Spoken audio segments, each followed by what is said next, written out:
ಕೀರ್ತಿ, yes sir.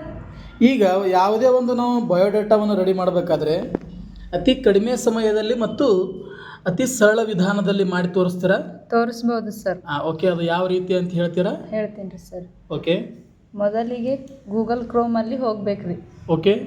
ನಂತರ biodata ಅಂತ search ಮಾಡ್ಬೇಕ್ರಿ. ಅದರಲ್ಲಿ ಓಕೆ ಓಕೆ, ಬಯೋಡೇಟಾ ನಾವು ಓಕೆ ಈ ಥರ ಲಿಂಕನ್ನು ಕ್ಲಿಕ್ ಮಾಡ್ಬೇಕ್ರಿ. ಓಕೆ, ನೆಕ್ಸ್ಟ್ ಕ್ಲಿಕ್ ಮಾಡಿದ ತಕ್ಷಣ ಕ್ರಿಯೇಟ್ ಬಯೋಡಾಟಾ ಅಂತ ಐತ್ರಿ. ಓಕೆ, ಅದನ್ನು ಕ್ಲಿಕ್ ಮಾಡಬೇಕು. Very good. ಈ ಥರ ಓಪನ್ ಆಗ್ತದೆ. ಇಲ್ಲಿ ಕ್ಲೋಸ್ ಮಾಡಬೇಕು. ಓಕೆ, ಕ್ಲೋಸ್ ಮಾಡಿದ ತಕ್ಷಣ ಇಲ್ಲಿ ಬಯೋಡಾಟಾ ಫಿಲ್ ಮಾಡ್ಬೇಕ್ರಿ. ನಿಮ್ಮ ಇನ್ಫಾರ್ಮೇಷನ್ ಎಲ್ಲ ಫಿಲ್ ಮಾಡ್ತಾ ಹೋಗ್ಬೇಕು. ಓಕೆ, ಫಿಲ್ ಮಾಡ್ತಾ ಹೋಗಿ. ಹಾಂ, ನೇಮ್ ಅಂತ ಇದ್ದಲ್ಲಿ ನೇಮ್, ನಿಮ್ಮ ಹೆಸರು ಬರಿಬೇಕು. ಓಕೆ.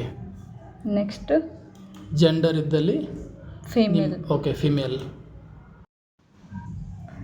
ಡೇಟ್ ಆಫ್ ಬರ್ತ್ ಅಂತ ಐತ್ರಿ, ಫಿಲ್ ಮಾಡ್ಬೇಕ್ರಿ. ಡೇಟ್ ಆಫ್ ಬರ್ತ್ ಅಂತ ಹಾಕಿ ಓಕೆ, ಆಮೇಲೆ ಪ್ಲೇಸ್ ಆಫ್ ಬರ್ತ್ ಅಂತ ಇರುತ್ತಾ, ಫಿಲ್ ಮಾಡಬೇಕು.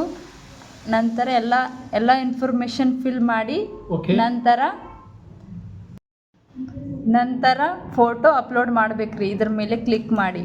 ಕ್ಲಿಕ್ ಮಾಡಿದ ತಕ್ಷಣ ಈ ಪೇಜ್ ಓಪನ್ ಆಗ್ತದ್ರಿ. ಓಕೆ, ಇಲ್ಲಿ ನನ್ನ ವಾಟ್ಸಪ್ ಇಮೇಜ್ ಅಂತ ಐತಿಲ್ರಿ, ಓಕೆ, ಅಲ್ಲಿ ನನ್ನ ಫೋಟೋ ಐತಿ. ಓಕೆ, ಅವಾಗ ಕ್ಲಿಕ್ ಮಾಡಿ ಓಪನ್ ಅಂತ ಕೊಡ್ಬೇಕ್ರಿ. ಓಕೆ, ನನ್ನ ಫೋಟೋ ಬರುತ್ತೆ. Okay, yes. ನೆಕ್ಸ್ಟ್ ಇಲ್ಲಿ ಸೆಲೆಕ್ಟ್ ಟೆಂಪ್ಲೇಟ್ ಅಂತ ಐತ್ರಿ. ಅದನ್ನು ನಿಮ್ಗೆ ಯಾವ್ದು ಬೇಕು ಆ ಸೆಲೆಕ್ಟ್ ಮಾಡ್ಕೊರಿ. ಸೆಲೆಕ್ಟ್ ಮಾಡ್ಕೊಂಡಿದ ತಕ್ಷಣ ನಂತರ ಜನರೇಟ್ ಬಯೋಡಾಟಾದ ಮೇಲೆ ಕ್ಲಿಕ್ ಮಾಡ್ಬೇಕು ಸರ್. ಓಕೆ, ಕ್ಲಿಕ್ ಮಾಡಿದ ತಕ್ಷಣ ಈ ಥರ ನಮ್ಮ ಬಯೋಡಾಟಾ ಜನರೇಟ್ ಆಗಿರುತ್ತೆ ಈ ಥರ. Okay, yes, very good, thank you.